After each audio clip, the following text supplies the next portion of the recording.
Assalamualaikum warahmatullahi wabarakatuh. Kami dari kelompok 13 ingin mempresentasikan makalah kami yang berjudul Aplikasi Psikologi dalam Kegiatan Belajar.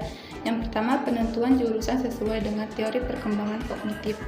Dalam konteks pendidikan menengah ke atas atau SMA, peran guru sangatlah krusial karena masa SMA adalah penentuan kemampuan kognitif peserta didik untuk mewujudkan minat dan bakat yang sebenarnya di jenjang perguruan tinggi. Hal ini dapat dimulai dari proses pembelajaran hingga waktu di luar pembelajaran.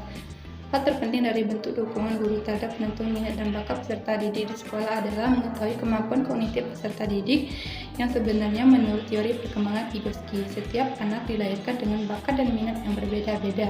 Namun, bakat dan minat dapat juga dipengaruhi oleh lingkungan sosial anak tersebut. Pemberian arahan yang tepat dapat memudahkan peserta didik untuk memilih bidang ilmu yang akan dimungkinkan di perguruan tinggi. Seperti yang diketahui, ketika peserta didik masuk ke jenjang SMA, mereka diperbolehkan memilih jurusan yang terdiri atas IPA, IPS, bahasa, dan lainnya yang tersedia di sekolah tersebut. Guru harus dapat menginformasikan kepada peserta didik tentang perbedaan beberapa jurusan tersebut. Contohnya, jurusan IPA lebih mementingkan pada konsep, IPS terkait dengan keterampilan dan sosial, serta bahasa mendorong peserta didik untuk memaksimalkan kemampuan menulis, berbicara, membaca, dan menyimak. Penentuan jurusan yang akan diambil adalah sepenuhnya keputusan peserta didik atau saran orang tua dan gurunya.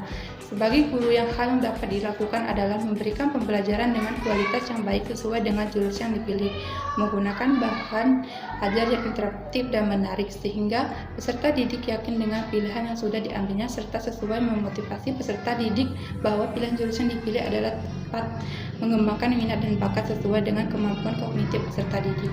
Penentuan jurusan serta dan minat bakat peserta didik dipengaruhi oleh faktor internal dan eksternal. Faktor internal berhubungan dengan bakat atau bawaan atau genetik, sedangkan faktor eksternal dipengaruhi oleh lingkungan sekitar termasuk guru dan orang tua.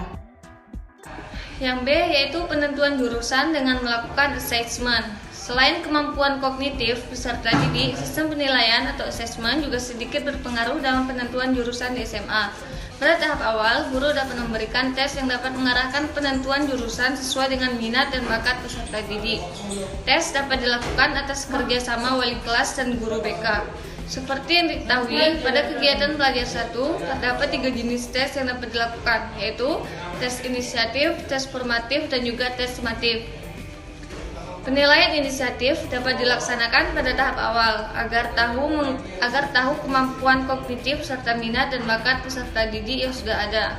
Ketika hasil tes pada tahap awal sudah keluar, guru dapat memberikan stimulasi dan kegiatan belajar yang tepat untuk membantu peserta didik mencapai minat dan bakat yang dipilih setelah itu. Guru dapat memberikan tes formatif untuk mengetahui perkembangan kemampuan kognitif peserta didik tersebut. Pada tahap akhir, peserta didik akan diberikan tes penentuan atau tes sumatif yang akan meyakinkan peserta didik bahwa pilihan jurusan di SMA tepat. Dengan begitu, peserta didik akan belajar untuk bertanggung jawab dengan kemampuan aktualnya di jurusan tersebut.